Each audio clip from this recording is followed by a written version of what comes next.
இந்த வீடியோவில் ஓட்டர் ஐடியில் அட்ரஸ் சேஞ்சுக்கு நேம் கரெக்ஷனுக்கு என்ன பண்ணுறதுன்னு ஃபுல்லாக பார்ப்போம். ஃபஸ்ட்டு கூகுளில் வந்துட்டு ஓட்டர் ஐடி அந்த மாதிரி டைப் பண்ணிங்கன்னா இந்த ஃபஸ்ட்டு பேஜ் ஓப்பன் ஆகும்.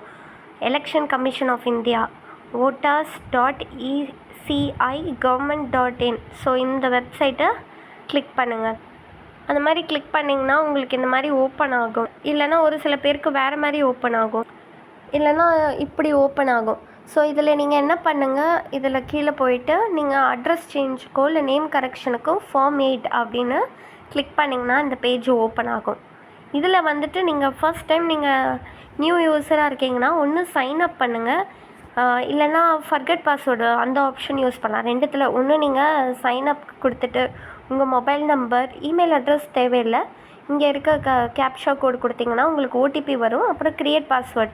இல்லைனா நீங்கள் வேறு ஒன்று பண்ணலாம். எப்படின்னா நீங்கள் மொபைல் நம்பர் கொடுத்துட்டு ஃபர்கெட் பாஸ்வேர்ட் கொடுத்துருங்க. அப்போ உங்களை மறுபடியும் மொபைல் நம்பர் கேட்கும், கேப்ஷா கேட்கும். இதை என்ட்ரு பண்ணோன்னு நீங்கள் என்ட்ரு பண்ணிங்கன்னா இந்த மாதிரி பாஸ்வேர்ட் கன்ஃபார்ம் பாஸ்வேர்ட். ஸோ நீங்கள் இங்கே என்ன பாஸ்வேர்டு க்ரியேட் பண்ண போகிறீங்களோ, எப்பப்போல்லாம் இந்த வெப்சைட் யூஸ் பண்ணுறீங்கன்னா அந்த பாஸ்வேர்டே யூஸ் பண்ணிக்கோங்க. இப்போ ரெக்வஸ்ட் ஓடிபின்னு நீங்கள் பாஸ்வேர்டு க்ரியேட் பண்ணி ரெக்வஸ்ட் ஓடிபினா உங்களுடைய அந்த மொபைல் நம்பர் கொடுத்துருக்கீங்களா, அந்த மொபைல் நம்பருக்கு ஓடிபி வரும். அப்புறம் அதை வச்சு நீங்கள் லாகின் பண்ணிடலாம். நீங்கள் பாஸ்வேர்ட் க்ரியேட் பண்ண ஒன்று இங்கே இருக்க லாகின் கிளிக் பண்ணிவிடுங்க. இதில் போயிட்டு நீங்கள் டீட்டெயில்ஸ்லாம் ஃபில் பண்ணிவிட்டு அங்கே க்ரியேட் பண்ண பாஸ்வேர்டு இதில் போட்டுட்டு அந்த மொபைல் நம்பரும் இதில் போட்டுட்டு ஒரு ரெக்வஸ்ட் ஓடிபின்னு பண்ணும்போது உங்களுக்கு ஓடிபி வந்துடும். ஸோ நீங்கள் லாகின் பண்ணிடுங்க. நெக்ஸ்ட்டு பேஜ் ஓப்பன் ஆகும். ஸோ நீங்கள் லாகின் பண்ணிங்கன்னா மேலே பாருங்கள், இப்போ இது எங்கள் அம்மாவோட பேர். ஸோ எனக்கு காட்டின மாதிரி உங்கள் பேரும் அங்கே காட்டும். இப்போது நீங்கள் ஃபார்ம் 8 கிளிக் பண்ணுங்கள். ஸோ நீங்கள் அந்த ஃபார்ம் 8 கிளிக் பண்ணிங்கன்னா இந்த மாதிரி ஒரு ஃபார்ம் ஓப்பன் ஆகும். இதில் வந்து அப்ளிகேஷன் ஃபார், அதாவது உங்களுடைய ஓட்டர் ஐடிக்காக நீங்கள் பண்ணுறீங்களா, இல்லை நான் என்னோடய டாட்டருக்காக பண்ணுறேன்னா, என் சன்னுக்காக பண்ணுறேன்னா, என் சன்னுக்காக அந்த மாதிரி பண்ணால் அதர் எலெக்டர், இல்லை நான் எனக்காக தான் நான் சேஞ்சஸ் பண்ணுறேன், எனக்கு அட்ரஸ் சேஞ்ச் பண்ணும், இல்லை நேம் சேஞ்ச் பண்ணும், இல்லை ஃபோன் நம்பர் அந்த மாதிரினா செல்ஃப்னு கிளிக் பண்ணிட்டு சப்மிட் பண்ணணும். ஸோ நீங்கள் செல்ஃப்னு கொடுக்கும்போது உங்களோட நம்பர் காட்டும் உங்களுக்கு. ஸோ நீங்கள் அதை பார்த்துட்டு ஓகே, கீழே அந்த எபிக் நம்பர் தான் உங்களுடைய ஓட்டர் ஐடி நம்பர். ஸோ அது காட்டும், பார்த்துக்கோங்க. அப்புறம் சப்மிட் கொடுத்துருங்க. நீங்கள் அப்படி கொடுத்தீங்கன்னா இந்த மாதிரி ஓப்பன் ஆகும். இப்போ பார்த்தீங்கன்னா எனக்கு 2 ஆப்ஷன் இருக்குது. ஏன்னா எங்கள் அம்மா இதில் வந்துட்டு இப்போ சின்ன வயசில் ஒரு பிளேஸில் இருந்தாங்க மேரேஜுக்கு முன்னாடி. அப்போது வந்து ஒரு அட்ரஸ் இருந்தது. அதுக்கப்புறம் நாங்கள் சேஞ்ச் பண்ணிட்டோனால மேலே ஒரு அட்ரஸ்க்கு வந்தது. அந்த பழைய அட்ரஸ் கேன்சல் ஆகிடுச்சு. இப்போ புது அட்ரஸ்க்கு ஓப்பன் ஆகிடுச்சு. ஏன்னா நாங்கள் அது மாற்றிட்டோம். ஸோ நீங்கள் செலக்ட் பண்ணணும். இந்த வந்து உங்கள் நேம் உங்களுக்கே 2 இருக்கும்ல. இப்போ முன்னாடிலாம் ஓட்டர் ஐடி 2 பழைய நம்பர் இருந்துச்சு. அதை மாற்றி தான் புது நம்பராக கொண்டு வந்தாங்க. ஸோ பழையசு இருக்கும், புதுசு இருக்கும். நீங்கள் செலக்ட் பண்ணிக்கோங்க எது இப்போ உங்களுக்கு ப்ரெசண்ட்டாக எது இருக்கோ அதை நீங்கள் செலக்ட் பண்ணிக்கோங்க. அதே மாதிரி இதை கீழே ஸ்க்ரால் பண்ணிங்கன்னா ஓகே, இது ஓகே இருக்கா, இங்கே அதை கிளிக் பண்ணிக்கோங்க. இதை செலக்ட் பண்ணிவிட்டு இங்கே கிளிக் பண்ணிக்கோங்க. உங்களுடைய கரண்ட் அட்ரஸ் இப்போ எங்கே இருக்கோ அதை செலக்ட் பண்ணி கிளிக் பண்ணிவிட்டு ஓகே கொடுத்துருங்க. நெக்ஸ்ட்டு வந்து இந்த மாதிரி பேஜ் ஓப்பன் ஆகும். ஓகே கொடுத்ததுக்கப்புறம் நீங்கள் எதுக்காக பண்ணுறீங்க, உங்கள் ஷிஃப்டிங் அட்ரஸ்க்காகவா, இல்லை நான் கரெக்ஷன்ஸ்னால் ஃபோன் நம்பரு, நேமு, இந்த மாதிரி டீட்டெயில்ஸ்லாம் இருக்கும்ல, அது கரெக்ஷன் பண்ணுறதுக்கு, இல்லை என்னோடது வந்துட்டு இஷ்யூவாக இருந்தது, எபிக் நம்பரு கரெக்ஷனே ஆகாமல் இருந்தது அதனால் ரீப்ளேஸ் பண்ணுறேன் அப்படின்னு, இல்லைன்னா ஏதாவது டிசபிலிட்டியான அப்படின்னு கிளிக் பண்ணிக்கணும். உங்களுக்கு என்ன டீட்டெயில் வேணுமோ, எது நீங்கள் சேஞ்ச் பண்ண போகிறீங்களோ. இப்போ நான் அட்ரஸ்க்கும் சொல்கிறேன், கரெக்ஷனுக்கும் சொல்கிறேன். இப்போ அட்ரஸ்க்கு கிளிக் பண்ணும்போது 2 கேட்கும். Within assembly constituency, out side assembly constituency. இப்போ நான் எக்ஸாம்பிளுக்கு சொல்கிறேன். இப்போ நான் வந்து ஆர்கே நகரில் இருக்கேன்னு வச்சுக்கோங்களேன். இப்போ நான் முன்னாடி வந்து ஆர்கே நகரில் இருந்தேன். இப்போ நான் புது அட்ரஸ்க்கு மாற்ற போகிறேன். அது வந்துட்டு எனக்கு தியாகராஜ நகர் இருந்துச்சுன்னா அப்போ வந்துட்டு அது வேறு பிளேஸ், அதனால் அவுட் சைடு அசம்பிளின்னு வரும். இல்லை நான் ஆர்கே நகரில் இருந்துட்டு நான் ஆர்கே நகர் ஒரே கான்ஸ்டிடியூன்சி தான், பட் அதே ஆர்கே நகரில் வேறு ஒரு பிளேஸ்க்கு நான் ஷிஃப்ட் ஆகிட்டேன்னா வித்தின் அசம்பிளி கான்ஸ்டிடியூன்சி அப்படின்னு வரும். உங்களுக்கு ஓகேவா? இல்லை நான் மறுபடியும் எக்ஸ்பிளைன் பண்ணுறேன். இப்போ ஃபஸ்ட்டு வந்து நான் அட்ரஸ் சேஞ்ச் பண்ணுறேன்னு வச்சுக்கோங்களேன். நான் வந்துட்டு என்னுடைய அசெம்பிளி நான் எங்கே போய் ஓட்டு போட போகிறேன்னா, என்னுடைய ப்ளேஸ் வந்து ஆர்கே நகர்னு வச்சுக்கோங்க. அங்கே இருக்க ஒரு ஸ்கூலில் தான் நான் ஓட்டு போட போகிறேன். இப்போ நான் வேறு ஒரு அட்ரஸ் சேஞ்ச் பண்ணிட்டேன். அந்த அட்ரஸும் அதே ஆர்கே நகரில் இருந்துச்சு அப்படின்னா, ஸோ நீங்கள் வெறும் அட்ரஸ் தான் சேஞ்ச் பண்ண போகிறீங்க. கான்ஸ்டிட்யூவன்சி சேஞ்ச் பண்ண போகிறதில்ல. ஸோ வித்தின் அசெம்பிளின்னு போடணும். இல்லை நான் ஃபஸ்ட்டு வந்து ஆர்கே நகரில் இருந்தேன். இப்போ வந்து நான் வந்துட்டு கோடம்பாக்கம் வந்துட்டேன். அப்போ வந்து தியாகராஜ நகர் வருது அப்படின்னா ஃபஸ்ட்டு ஆர்கே நகர், இப்போ தியாகராஜ நகர். ஸோ அட்ரஸும் மாறுது, கான்ஸ்டியூவன்சியும் மாறுது. அதனால் நீங்கள் அவுட் சைடு அசெம்பிளி கான்ஸ்டியூவன்சி அப்படின்னு கிளிக் பண்ணணும். இது வந்து அட்ரஸ்க்கு மட்டும்தான் உள்ள கண்டிஷன். இல்லை நான் வந்து அட்ரஸ்லாம் மாற்ற போதில்லை, எனக்கு நேம் கரெக்ஷனு ஃபோன் நம்பர் அந்த மாதிரி இருந்துச்சுன்னா கீழே இருக்கிறதெல்லாம் இந்த பாருங்கள், கரெக்ஷன் ஆஃப் செகண்ட் ஆப்ஷன். இதை தான் வந்துட்டு correction of entries in existing electoral portal அப்படின்னு சொல்லி கிளிக் பண்ணிக்கணும். கிளிக் பண்ணி ஓகே கொடுத்து அப்படி நீங்கள் ஓகே கொடுத்த உடனே இந்த ஃபார்ம் ஓப்பன் ஆகும். ஓகேவா? நம்ம அட்ரஸ் சேஞ்சுக்கு அதுக்கேற்ற மாதிரி அது ஓப்பன் ஆகும். இல்லை நான் நேம் சேஞ்ச் அந்த மாதிரினா. இப்போ பாருங்கள், ஃபஸ்ட்டு வந்து ஸ்டேட்டு, டிஸ்ட்ரிக்ட்டு, உங்களுடைய இது கரண்ட்டாக என்ன இருக்குதோ அது காட்டிட்டு நீங்கள் பாருங்கள். இதில் வந்துட்டு அப்படியே கிளிக் பண்ணிட்டு நெக்ஸ்ட்டு கொடுங்க. நெக்ஸ்ட்டு கொடுத்தீங்கன்னா கீழே போகும். உங்களுடைய நேம் இருக்கும், உங்களுடைய எபிக் நம்பர் இருக்கும். ஆதார் நம்பர் வேணும்னா அதையும் கிளிக் பண்ணிங்கன்னா கீழே பாக்ஸ் கேட்கும் ஆதார் நம்பர். மொபைல் நம்பர்னால் அதை கிளிக் பண்ணி மொபைல் நம்பர் கொடுத்துருங்க. அடுத்தது கீழே போங்க. அடுத்தது இது கொடுத்துட்டிங்கன்னா நெக்ஸ்ட்டுன்னு நீங்கள் நெக்ஸ்ட்டுன்னு கிளிக் பண்ணால் தான் கீழே இருக்க ஆப்ஷனும் உங்களுக்கு ஓப்பன் ஆகும். அந்த நெக்ஸ்ட்டு கிளிக் பண்ணணும். இப்போ ஷிஃப்டிங்னால் நீங்கள் அங்கே ஆல்ரெடி கொடுத்ததுனால இதில் இருக்கும். ஸோ நீங்கள் கீழே தான் போகணும் நெக்ஸ்ட்டுன்னு.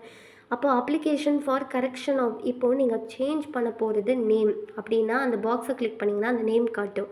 என்ன நேமாக மாற்ற போகிறீங்க, ஜென்ரல் அதுனா ஓகே. இல்லை நான் வந்துட்டு அட்ரஸ்னால் அந்த அட்ரஸ் பாக்ஸை கிளிக் பண்ணிங்கன்னா என்ன அட்ரஸ்ஸு அப்படின்னு சொல்லி கேட்கும். ஸோ கேட்டுட்டு நெக்ஸ்ட் ஆப்ஷனை கிளிக் பண்ணுங்கள். கிளிக் பண்ணிட்டு அதாவது நீங்கள் என்ன அட்ரஸ்க்கு மாற்ற போகிறீங்களோ அந்த அட்ரஸை கிளியராக டைப் பண்ணிடணும். பாருங்கள், இப்போ அட்ரஸ்னால் ஆட்டோமேட்டிக்காக இந்த மாதிரி ஓப்பன் ஆகிடுச்சுல்ல. உங்களோட அட்ரஸ் இது எல்லாமே ஃபில் பண்ணிவிட்டு ஏதாவது ஒரு டாக்குமெண்ட்டை நீங்கள் அப்லோட் பண்ணணும். இப்போ எக்ஸாம்பிளுக்கு நான் கேஸ் பில் அப்லோட் பண்ணேன். ஸோ அவங்க அக்செப்ட் பண்ணிட்டாங்க. இல்லை நீங்கள் வந்துட்டு வேறு என்ன ப்ரூஃப் இருக்கோ அதை அப்லோட் பண்ணணும். இதுதான் அந்த கண்டிஷன். இதில் உங்களுக்கு ஆதார் கார்டு இருக்குது, புதுசாக மாற்ற போகிற அட்ரஸில் ஆதார் கார்டு இருந்துச்சுன்னா ஆதார் கார்டு பண்ணுங்கள்.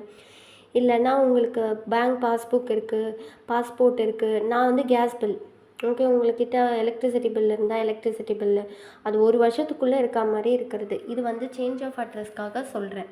நேம் கரெக்ஷனுக்கு இதெல்லாம் கேட்காது, சேஞ்ச் ஆஃப் அட்ரஸ்க்கு மட்டும் இது கேட்கும். ஸோ இதில் ஏதாவது ஒன்று வந்துட்டு கிளிக் பண்ணிவிட்டு அப்லோட் பண்ணும். இந்த பாருங்கள், அப்லோட் பண்ணும். ஓகே, அப்படி அப்லோட் பண்ணிங்கன்னா நெக்ஸ்ட்டு வந்துடும். டிக்ளரேஷன் ஃபார்ம் பண்ணிவிட்டு ப்ளேஸ் சென்னைனா சென்னைன்னு கொடுத்துட்டு முடிஞ்சிடுச்சு. இல்லை நேம் கரெக்ஷன்னா அது கொஞ்சம் சின்னதாக டிஃப்ரென்ஸ் இருக்குது.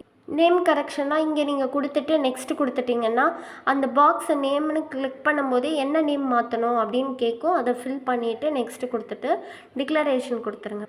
நீங்கள் டிக்ளரேஷன் கொடுத்துட்டு அப்புறம் வந்துட்டு உங்களுக்கு நெக்ஸ்ட்டுன்னு கொடுத்தோன்னா ஓகேவாயிடும். ஸோ ப்ரிவ்யூ பண்ணி சப்மிட் பண்ணிவிடுங்க. நீங்கள் ப்ரிவ்யூ பண்ணி சப்மிட் பண்ணிங்கன்னா ஜஸ்ட் ஒரு ஃபார்மேட்டாக காட்டும். அதில் போய்ட்டு எல்லா டீட்டெயில்ஸும் செக் பண்ணிவிட்டு ஓகே சப்மிட்டு அப்படின்னு கொடுத்துட்டிங்கன்னா உங்களுக்கு ஒரு ஐடி கொடுப்பாங்க, ட்ராக் ஸ்டேட்டஸ். ஓகே, உங்கள் அப்ளிகேஷன் வந்து சக்ஸஸ்ஃபுல்லி சப்மிட்டட் அப்படின்னு சொல்லிட்டு ஒரு ரெஃபரன்ஸ் ஐடி நம்பர் இருக்கும். அதை நீங்கள் நோட் பண்ணி வச்சுக்கோங்க, காப்பி பண்ணி வச்சுக்கோங்க. இப்போ நம்ம எப்படி ஸ்டேட்டஸை ட்ராக் பண்ணலான்னு பார்ப்போம். அதுக்கு முன்னாடி ஒரு சின்ன ரீகேப் மட்டும் கொடுத்துட்றேன். இப்போ நீங்கள் நேம் கரெக்ஷன் அப்படின்னா மட்டும்தான் இந்த மாதிரியும் கேட்கும்.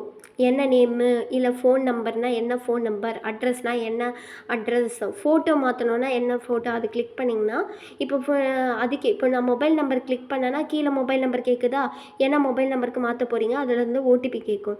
இல்லை நான் நேம் கிளிக் பண்ணேன்னா நேம் காட்டும், என்ன நேமுக்கு சேஞ்ச் பண்ணணும் அப்படின்னா அது. அட்ரஸ்னால் அட்ரஸ்ன்னு இந்த இடத்துலையே காட்டும். ஓகேவா? ஸோ இதிலே நீங்கள் பண்ணிக்கலாம். இல்லை எனக்கு வெறும் அட்ரஸ் மட்டும்தான் சேஞ்ச் ஆகணும் அப்படின்னு நினச்சிங்கன்னா இந்த ஆப்ஷனை நீங்கள் within assembly or outside assembly கொடுத்துட்டு நீங்கள் ஓகே கொடுத்த உடனே இந்த மாதிரி தான் கேட்கும். இந்த மாதிரி கேட்டுட்டு உங்களுடைய அட்ரஸ் ஃபுல்லாக டைப் பண்ணிவிட்டு உங்களோட ப்ரூஃபில் இதில் ஏதாவது ஒன்று அப்லோட் பண்ணிவிட்டு நீங்கள் டிக்ளரேஷன் கொடுத்துட்டு சப்மிட் பண்ணி ப்ரிவ்யூ பார்த்து செக் பண்ணிவிட்டு சப்மிட் பண்ணிடலாம். அவ்வளோதான். இப்போ நீங்கள் வந்து உங்களுக்கு ஒரு ட்ராக் ஐடி ஸ்டேட்டஸ் கொடுத்துருப்பாங்கல்ல, இதில் வந்துட்டு ட்ராக் அப்ளிகேஷன் ஸ்டேட்டஸ்ன்னு இருக்கா, இந்த இதில் இதை வந்து நீங்கள் கிளிக் பண்ணுங்கள். ஏன்னா இப்போ உங்களுக்கு ஐடி வந்திருக்கோம், நீங்கள் செக் பண்ணணும் ஸ்டேட்டஸ். ஓகே, இப்போ யார் பிஎல்ஓ ஆஃபீஸர் பார்த்துட்டாங்களா, வெரிஃபை பண்ணிட்டாங்களா, அந்த மாதிரி சொல்லிவிட்டு. ஸோ நீங்கள் அதை கிளிக் பண்ணோன்னே உங்களுக்கு இது கேட்கும். ஒரு விஷயம் சொல்லணும், ஓட்டர் ஐடி எப்போவுமே வந்துட்டு 3 மாதம் கழித்து தான் உங்களுக்கு கிடைக்கும். நான் வந்து எனக்கும் அப்ளை பண்ணேன், எங்கள் அம்மாவுக்கும் பண்ணேன். 3 மந்த்ஸ் கழித்து கரெக்டாக வந்துருச்சு. ஏன்னா வந்துட்டு வெரிஃபைலாம் பண்ணிவிட்டு அந்த கார்டெல்லாம் ரெடி பண்ணுவாங்கள்ல. ஸோ இதெல்லாம் ஃப்ரீ தான். ஃபுல்லாக ஓட்டர் ஐடினாலே ஃபுல்லாக ஃப்ரீ தான். போஸ்டல் எதுக்குமே காசு வாங்க மாட்டாங்க. ஆனால் 3 மந்த்ஸ் கழித்து தான் உங்கள் வீட்டுக்கு கார்டு வரும், எந்த அட்ரஸ்க்கு கொடுத்தீங்களோ. ஓகே, இப்போ ட்ராக் அப்ளிகேஷன் ஸ்டேட்டஸில் இங்கே அந்த ரெஃபரன்ஸ் நம்பர் அங்கே கிடச்சதில்ல, அதை இங்கே போட்டுட்டு காப்பி பண்ணி இதில் போட்டு பேஸ்ட் பண்ணிவிட்டு ஸ்டேட்டை கிளிக் பண்ணணும். அப்புறம் சப்மிட் கொடுத்துருங்க. அப்படி கொடுத்தீங்கன்னா இந்த மாதிரி ஓப்பன் ஆகிடும். நீங்கள் காப்பி பண்ணி பேசும்போது அது 0வா ஓவான்னு பார்த்து கரெக்டாக போடுங்க, அப்போ தான் காட்டும். இல்லைன்னா நம்பர் இல்லைன்னு சொல்லி காட்டிடும். அதனால் கரெக்டாக அதை காப்பி பண்ணி பேஸ்ட் பண்ணும்போது பார்த்துக்கோங்க. இப்போது கீழே வந்துட்டு என்ன காட்டும்னா உங்கள் நேம். ஓகே, ஃபார்மேட்னா என்னது, அட்ரஸ் சேஞ்ச் இல்லை நேம் கரெக்ஷன் அந்த மாதிரி. ஸோ இந்த டேட்டில் சப்மிட் பண்ணியிருக்கோம். இங்கே டவுன்லோட் ஆகிற மார்க்கை கிளிக் பண்ணணும். அப்போ நீங்கள் டவுன்லோட் ஆட் மார்க் கிளிக் பண்ணிங்கன்னா ஃபஸ்ட்டு எப்போவுமே இதாக ப்ரொசீஜராக இருக்கும். நீங்கள் ஒரு அப்ளிகேஷன் சப்மிட்டடுன்னு இருக்கும். அடுத்தது வந்து பிஎல்ஓ ஆஃபீஸர் வந்து அசைன் பண்ணியிருப்பாங்க. அப்புறம் ஃபீல்டு வெரிஃபைடுன்னு வந்து நிற்கும். ஃபீல்டு வெரிஃபைடுக்கு அப்புறம் அக்செப்டடுன்னு வரும். அதுக்கப்புறம் டெலிவர்டு. அங்கே கிளிக் ஹியர் டு ட்ராக்னா உங்களுக்கு வந்துட்டு அந்த போஸ்டல் வந்து எங்கே வந்திருக்கு அப்படின்னு நீங்கள் செக் பண்ணி பார்த்துக்கலாம். ஸோ இந்த மாதிரி ஃபுல்லாக க்ரீனாக வரணும். அதனால் நீங்கள் பார்க்கணும் இந்த மாதிரி ஃபுல் ஸ்டெப் இருக்கா அப்படின்னு பார்க்கணும். இப்போ நான் ஃபஸ்ட்டு என்ன சொன்னேன், அப்ளிகேஷன் சப்மிட்டடாக இருக்கணும். அடுத்தது பிஎல்ஓ அசைன்டு. அடுத்தது ஃபீல்டு வெரிஃபைடுன்னு இருக்கணும். ஃபீல்டு வெரிஃபைடுக்கு அடுத்து அக்செப்டடுக்கு அடுத்துட்டு டெலிவர்டு சொல்லிவிட்டு ஒரு போஸ்டல் அட்ரஸ் நம்பர் இருக்கும். ஸோ இப்படி தான் நீங்கள் உங்களுடைய ஃபுல்லாக க்ரீன் வந்துட்டு டெலிவர்டு அப்படி போஸ்டல் வந்துடுச்சுன்னா அவங்க அனுப்பிட்டாங்கன்னா உங்களுடைய நீங்கள் எந்த அட்ரஸ்க்கு இருக்கோ அந்த அட்ரஸ்க்கு உங்களுக்கு 3 மந்த்ஸ் கழித்து உங்களுக்கு கார்டாக வந்துடும். இப்படி தான் நீங்கள் வந்துட்டு ஓட்டர் ஐடியை நீங்கள் போய் பார்க்கணும்.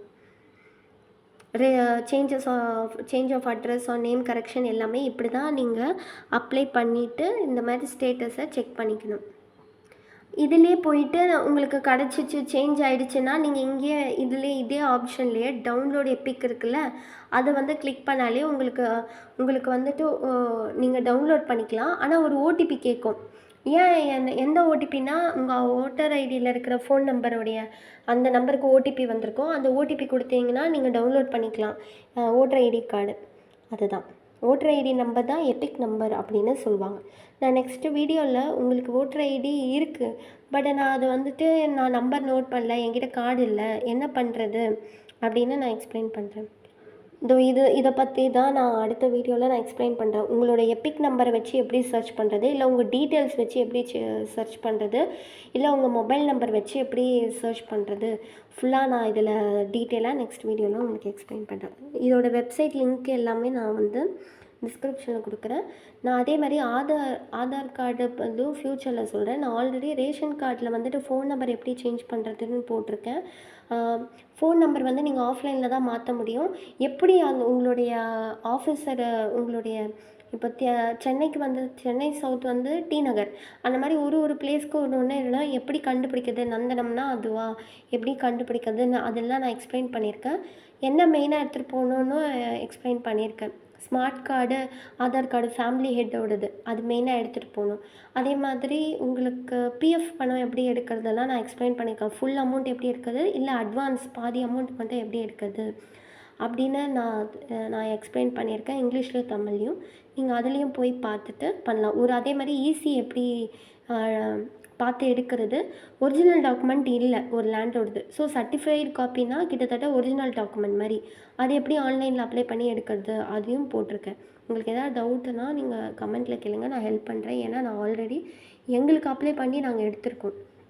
ஸோ உங்களுக்கு எதாவது டவுட்னா கேளுங்க, நான் கைட் பண்ணுறேன். தேங்க்யூ.